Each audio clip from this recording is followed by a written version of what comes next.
The first time I looked at Forge World, and I was like, oh, hey, cool, oh, holy, you guys did what? There's just way too much. You can't keep it all in your head at once. It was so beyond our production capability. We were just like, that's crazy. We can't do that.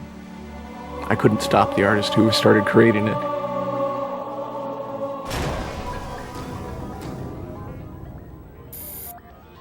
Forge is our editing tool that players can build their own maps. At its core, it's a map editor.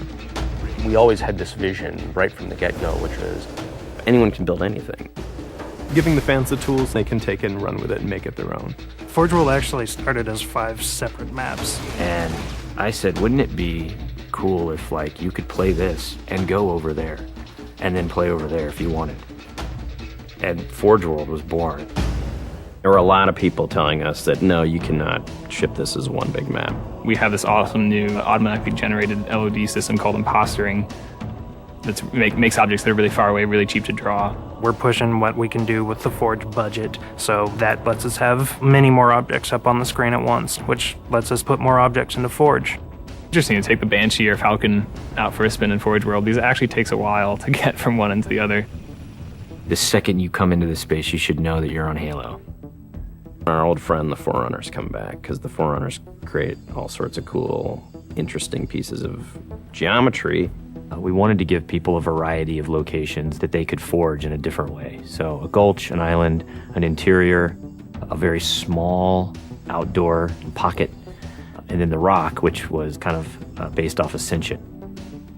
Let's use a lot of interesting parts in it so that people can manipulate it or we can change it. Why don't we bring back Blood Gulch and carve it all up into pieces so that people can start manipulating it in interesting ways. And then Sanctuary was the other one.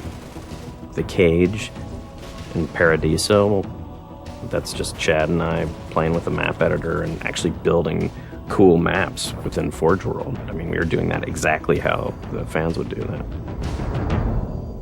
we definitely looked at what we did in Halo 3 and said, what can we learn from this?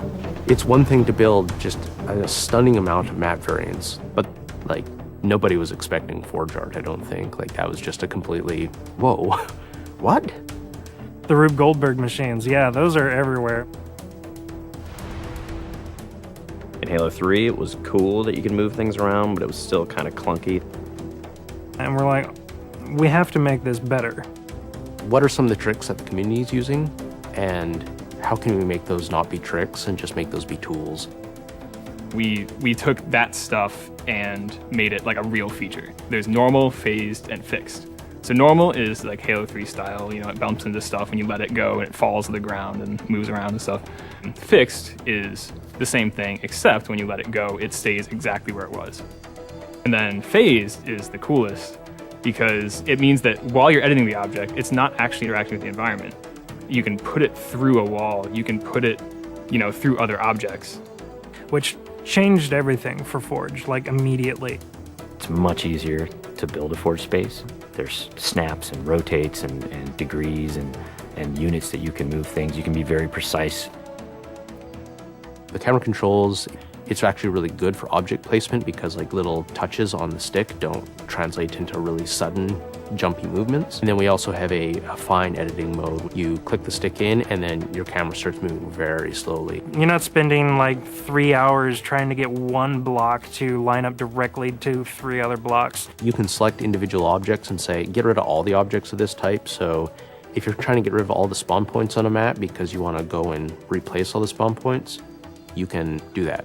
You can do custom colors. You can take these Forge pieces and say, hey, that's blue. So the blue base can truly look like the blue base. Reach's expanded sandbox includes new things like, jetpacks. And if people want to build some sort of 3D map and really make use of the jetpack, they can do that now.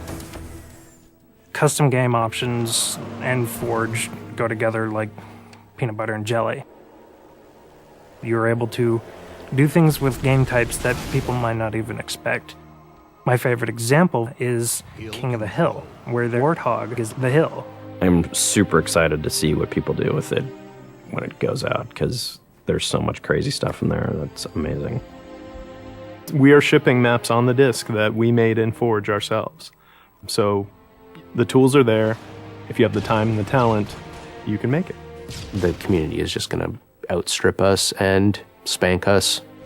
With the new tagging system, you can save a forged variant, you can post it to your file share, and then you can say, sweet new map. Things that are good are downloaded by a lot of people and passed around to a lot of people, and that makes the really sweet stuff bubble up to the top. I'm looking forward to what the next big community game type is going to be.